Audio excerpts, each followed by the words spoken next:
Bonjour chers élèves, chers apprenants, bienvenue sur École au Burkina. Aujourd'hui donc, nous allons voir un autre type de texte en français qui est donc le texte descriptif ou la description.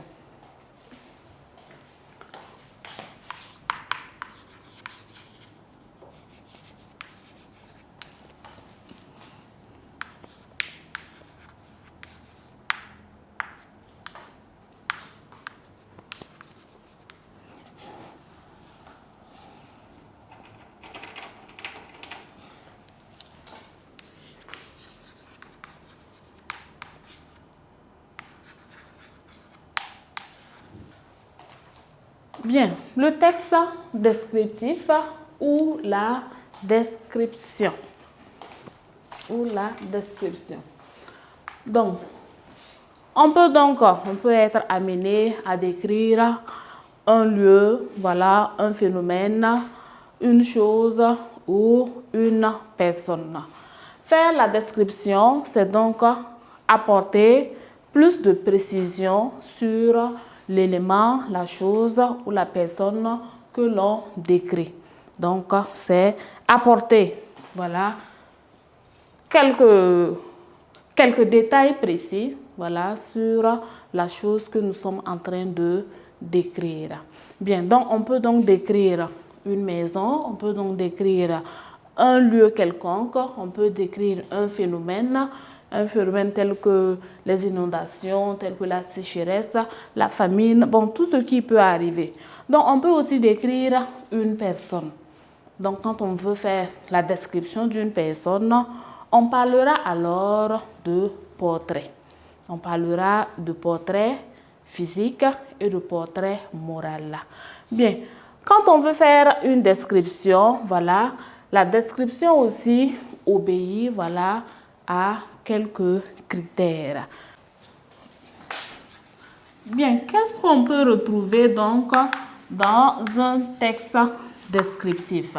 Donc, nous allons d'abord commencer par le temps des verbes conjugués.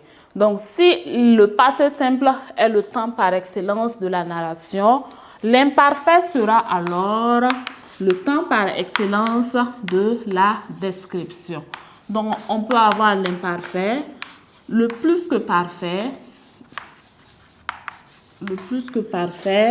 et aussi le présent. Donc, quand on fait une description, le verbe doit être conjugué à l'imparfait. Donc, avec aussi le plus que parfait ou le présent. Le deuxième élément qui est important dans un texte descriptif, le texte descriptif doit être enrichi, voilà, avec les adjectifs qualificatifs. Donc, on doit avoir assez d'adjectifs qualificatifs dans le texte descriptif. Donc, nous pouvons donc avoir des adjectifs épithètes, attributs ou bien les superlatifs, les degrés aussi de l'adjectif qualificatif dans la description. En plus des adjectifs qualificatifs, il nous faut aussi les compléments du nom. Les compléments du nom dans le texte narratif.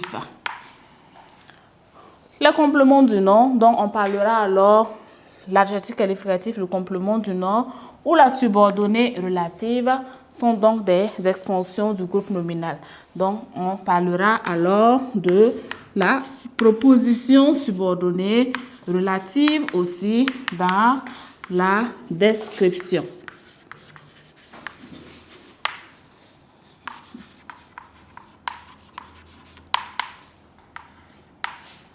Donc, une description ne doit pas être faite de façon sèche. Donc, on doit beaucoup enrichir notre texte pour que voilà, le lecteur puisse apprécier que à la lecture, la lecture soit agréable avec le lecteur. Donc, on va utiliser pour cela des adjectifs qualificatifs, des compléments du nom, des propositions subordonnées relatives et surtout aussi la comparaison. Donc, on peut utiliser la comparaison. On peut faire de la métaphore quand on fait une comparaison, une description. Donc, la métaphore consiste donc à comparer, par exemple, une personne à un animal, donc vu sa capacité ou bien vu ses qualités. Donc, c'est la comparaison, la subordonnée, les compléments du nom et surtout les adjectifs qualificatifs. Et le temps de la description qui est l'imparfait. Donc ça, c'est pour les descriptions ordinaires. Donc quand on veut décrire un élément comme ça, on doit avoir ces éléments-là dans notre texte. Maintenant, on peut aussi décrire une personne. Et nous avons parlé du portrait. Voilà.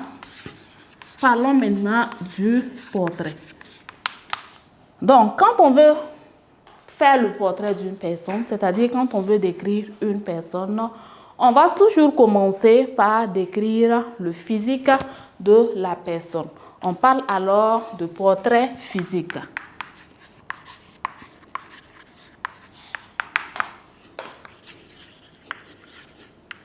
On parle alors de portrait physique. Donc, le portrait physique comprend donc on ne va pas se lever et dire, on va pas commencer, voilà, par les pieds, les mains de la personne sont ci, sont ça. Donc, on va toujours commencer par l'identité de la personne. L'identité, donc, c'est de décliner le nom, le prénom, voilà, et même le nom de ses parents, si on a l'âge, etc. Donc, l'identité de la personne. 2 points. Âge, la date de naissance,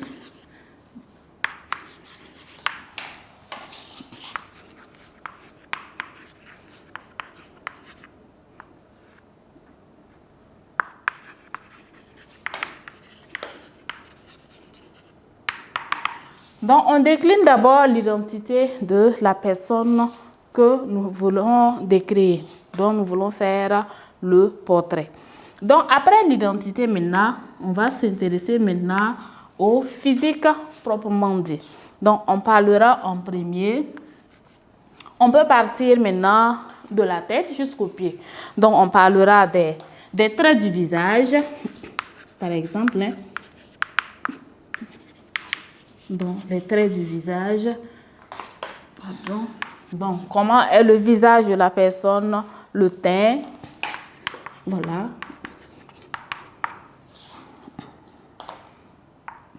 Donc, on peut parler du teint, on va décrire les yeux, on va décrire même le sourire de la personne, etc. Donc, ce sont des exemples. Donc, ensuite, après avoir décliné l'identité, après avoir décrit les traits du visage, on peut aussi décrire la taille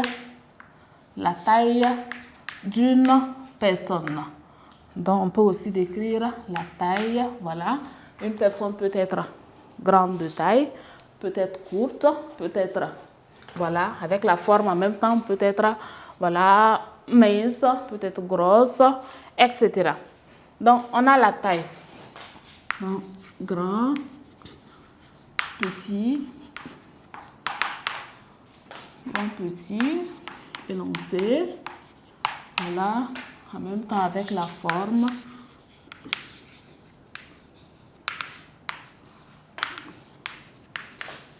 Gros, etc. émacié, tout ça.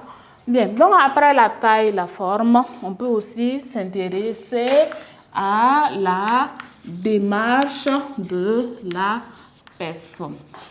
Voilà. Donc, etc. Donc, ce sont les traits du physique d'une personne que l'on décrit en ce moment. Donc, en disant par exemple une telle personne, par exemple Ali. Ali est un jeune garçon, voilà, qui a environ 14 ans ou 15 ans, voilà, qui est de teint clair, etc., jusqu'à arriver à la démarche de la personne si l'on veut.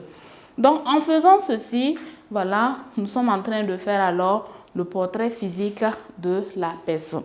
Donc, après le portrait physique, on continue avec le portrait moral d'une personne.